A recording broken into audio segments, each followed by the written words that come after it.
बहुत बहुत स्वागत है दोस्तों। हिंदी साहित्य विद रीता चैनल के साथ आपका बहुत स्वागत है। आज हम पढ़ेंगे वर्ण विचार। वर्ण विचार क्या होता है?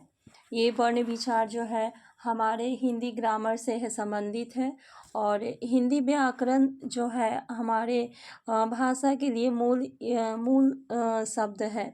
अगर ये बात करें कि बिना व्याकरण का ना हम कुछ भी नहीं कर सकते हैं।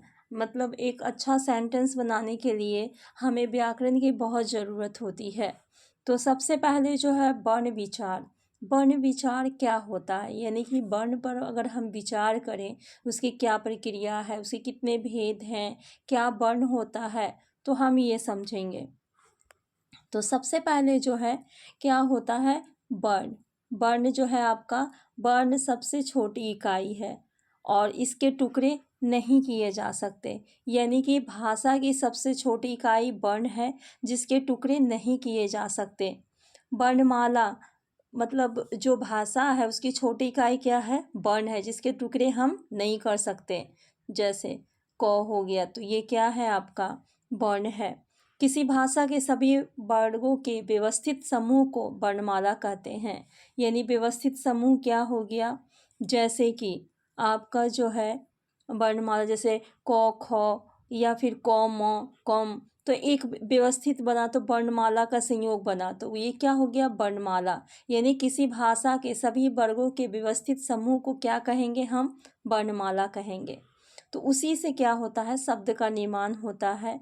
तो उसके बाद जो है वर्णमाला कितने प्रकार का होता है? वर्णमाला दो प्रकार का होता है, स्वर्ण वर्ण और व्यंजन वर्ण। स्वर्ण वर्ण क्या होता है? स्वर्ण वर्ण वे वर्ण है जिसका उच्चारण बिना दूसरे वर्ण की सहायता से ही उसे मतलब दूसरे वर्ण की सहायता नहीं ले। कहने का मतलब कि स्वर्ण वर्ण अपने आप में स्वतंत्र है, वो किसी से भी सहायता नहीं लेता है। दूसरे वर्ण की सहायता वो नहीं लेता, अपने आप में वो सक्षम है। उसे हम क्या कहेंगे? स्वर्ण वर्ण कहेंगे। उसे क्या कहेंगे हम? स्वर्ण वर्ण। जैसे ओ, आ, ई, बड़ी ऊ, री, ए, ओ। यानी कि ये सारे जितने भी हैं ये स्वर्ण वर्ण है। ठीक है, तो कितने हुए? 1 2 3 4 5 6 7 8 9 10 11, है ना? ये सारे स्वर्ण वर्ण यानी कि 12 होते हैं स्वर्ण वर्ण। व्यंजन वर्ण क्या हो गए? व्यंजन वर्ण वे वर्ण है जिन वर्णों को बोलने के लिए स्वर की सहायता लेनी पड़ती है। यानी व्यंजन वर्ण कितने होते हैं? 33 होते हैं। लेकिन यहाँ पे जो है व्यंजन वर्ण है वो किसके किसके ऊपर डिपेंड है? तो स्वर्ण वर्ण के ऊपर। स्वर्ण वर्ण से ही क्या होता है? व्यंजन वर्ण का निर्माण होता है। जैसे कि आप यहाँ देखिए, क वर्ग है, क ख ग घ, फिर च वर्ग है, फिर ट वर्ग है, फिर त वर्ग है, फिर प वर्ग है। यानी कि आपका जो है क वर्ग का जो है क ख ग घ अंग, ये आपका व्यंजन वर्ण है। च वर्ग भी क्या है? व्यंजन वर्ण है। च वर्ग का मतलब हो गया च छ ज झ य। ट वर्ग हो गया ट ठ ड ढ न। त वर्ग हो गया त थ ध न। प वर्ग हो गया प फ ब भ म। यानी कि ये सारे क्या हैं? व्यंजन वर्ण है। अब हम बात करेंगे स्वर्ण वर्ण कितने प्रकार के होते हैं। हम सबसे पहले क्या पढ़े? वर्ण। वर्ण किसे कहते हैं? उसके बाद वर्णमाला किसे कहते हैं? उसके बाद जो है उसके बाद वर्णमाला जो है कितने प्रकार के होते हैं? तो दो प्रकार के होते हैं, एक स्वर्ण वर्ण और एक व्यंजन वर्ण। स्वर्ण वर्ण की बात करें तो स्वर्ण वर्ण 3 प्रकार के होते हैं, हर्ष स्वर, दीर्घ स्वर और प्लुत स्वर। तो हर्ष स्वर क्या होते हैं? हर्ष स्वर जो होते हैं आपका, देख लीजिए यहाँ पे, जिन स्वरों के उच्चारण में बहुत कम समय लगता है उन्हें क्या कहते हैं? हर्ष स्वर कहते हैं। जैसे अ, ई, उ, री, यानी 4 क्या है आपका? हर्ष स्वर है। 4 जो है आपका हर्ष स्वर है। दीर्घ स्वर क्या होता है? जिन स्वरों के उच्चारण में हर्ष स्वरों से दुगुना समय लगता है दीर्घ स्वर कहलाता है। जैसे आ, बड़ी ई, ऊ, बड़ी ऊ, ए, ओ। ये 7 कितना क्या है? दीर्घ स्वर है। प्लुत स्वर क्या होते हैं? जिन स्वरों के उच्चारण में दीर्घ स्वरों से अधिक समय लगता है वे प्लुत स्वर कहलाते हैं। जैसे ओएम, इसका प्रयोग दूर बुलाने में किया जाता है।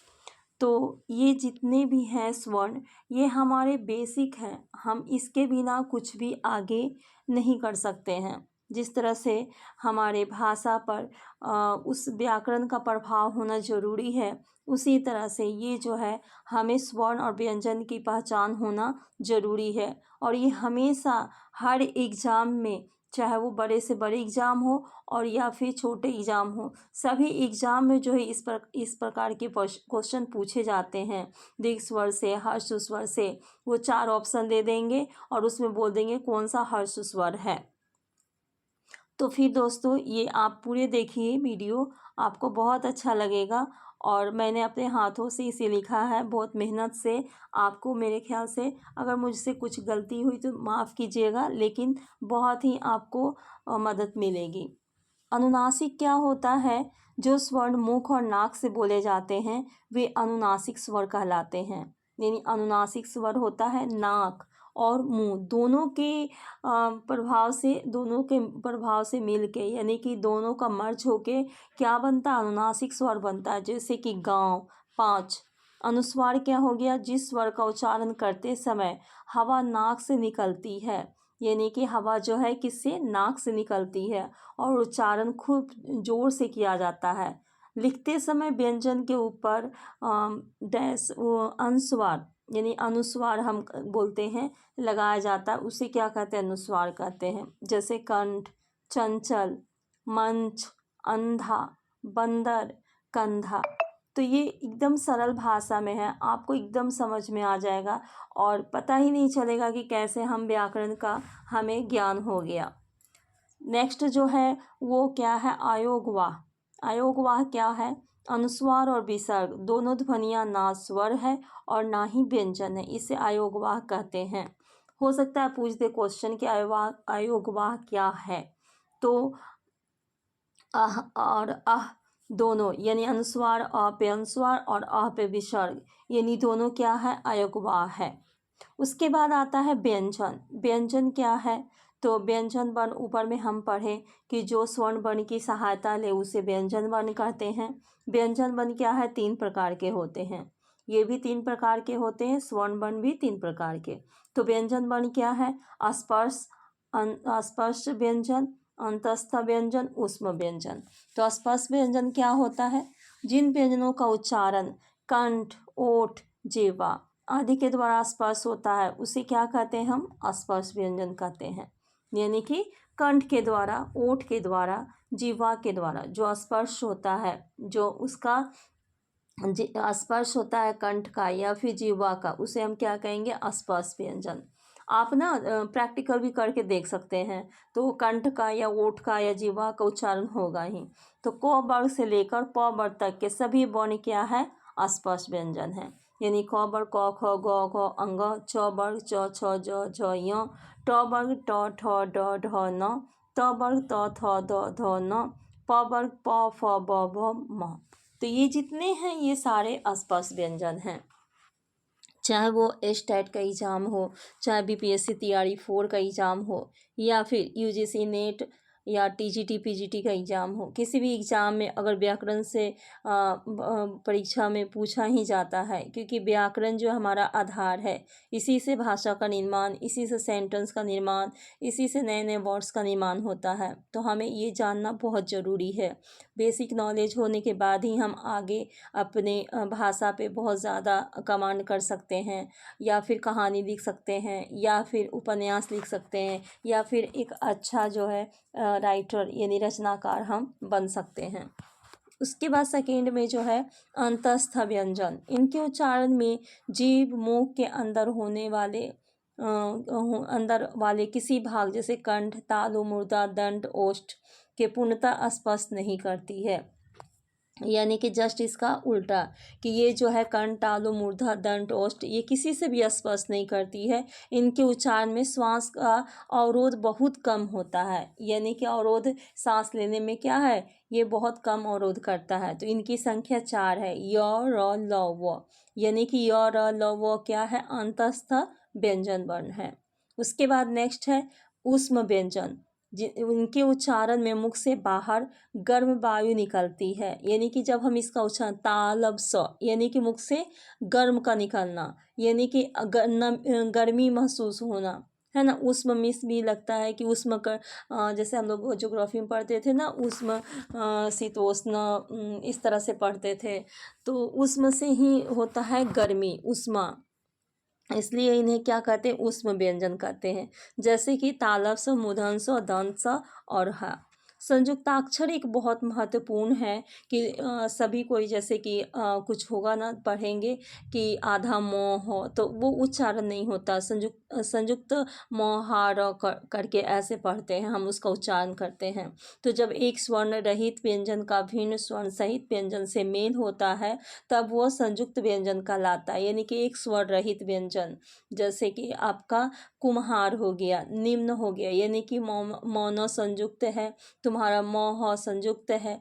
तो ये क्या होता है, आपका संयुक्ताक्षर होता है, जो कि ये तो एक छोटा सा सरल चीज़ है। लेकिन अगर बात हम करें तो अगर कोई गलत बोल देता है भाषा में तो फिर इसकी जो है प्रभाव क्या है, सामने वाले के प्रभाव कम हो जाता है। इसलिए हमें किसी भी चीज़ का ज्ञान अगर हो तो सबसे पहले बेस से स्टार्ट करें, उसका आधार हम ढूंढें कि आधार कहाँ है। बिना आधार का हमें जो है ना ज्ञान नहीं मिल सकता है। उसके बाद है स्वर्ण यंत्रों में कंपन के आधार पर वर्गों के भेद।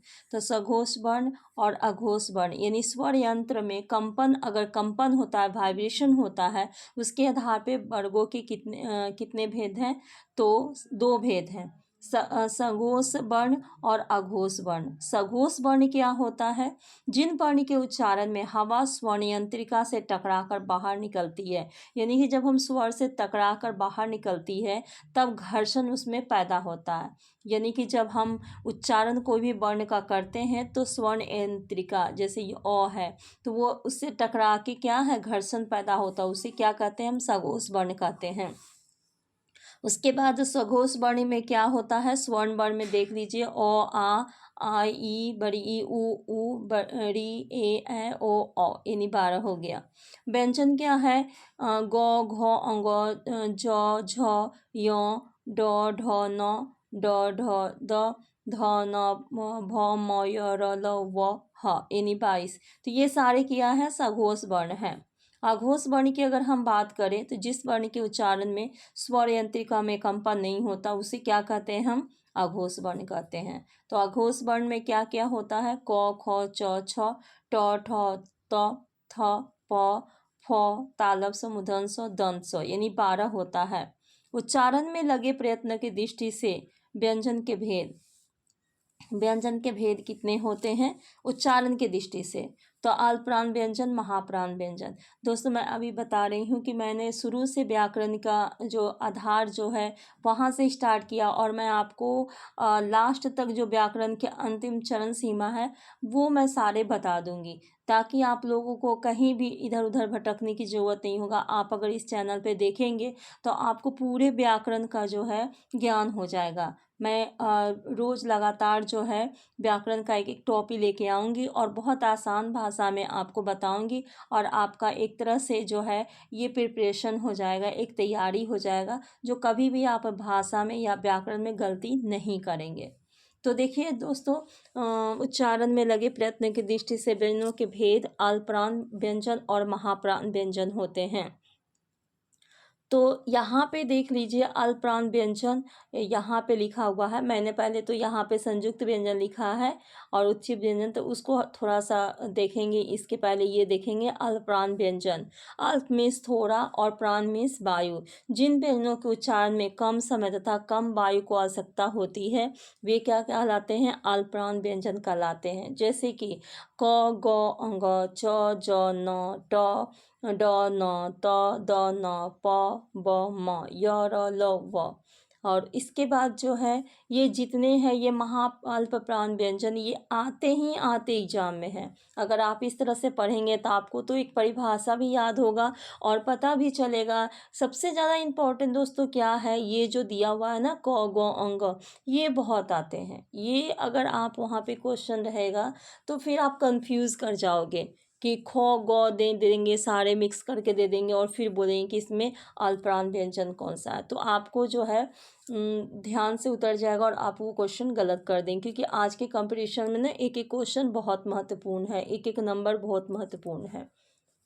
उसके बाद है महाप्राण व्यंजन। तो जिन व्यंजन के उच्चारण में समय तथा वायु अधिक मात्रा में व्यय होती है वे महाप्राण व्यंजन कहलाते हैं, जैसे कि ख, घ, छ, ज, ट, ठ, ढ, थ, ध, तालव्य स, द, स, ह।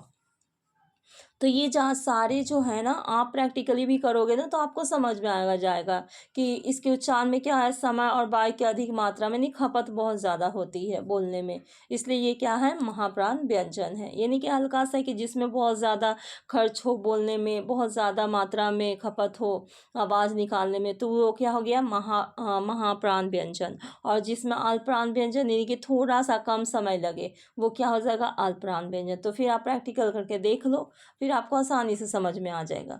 उसके बाद जो है हम देखेंगे दोस्तों, संयुक्त व्यंजन क्या होता है। दो व्यंजनों के योग से बने व्यंजन संयुक्त व्यंजन कहलाते हैं। जैसे कि इन व्यंजनों की संख्या क्या है, 4 है। क हलंत प्लस मूर्धन्य ष, तो 6 बन गया। जैसे कि छ त्र ज्ञ श्र है ना, तो इस तरह से इसका देखो शब्द क्या है, अक्षय, क्षमा, कक्षा, क्षत्रिय। उसके बाद त हलन परस र, तो ये क्या बन गया, त्र बन गया। त्रिभुज, त्रिकोण, त्रिशूल। ज हलंत प्लस य, तो ज्ञ बन गया, तो ये यज्ञ, ज्ञानी, ज्ञानेश्वर। तालव स हलंत प्लस र, श्र, तो ये क्या बन गया, श्रम, श्रमिक, परिश्रम।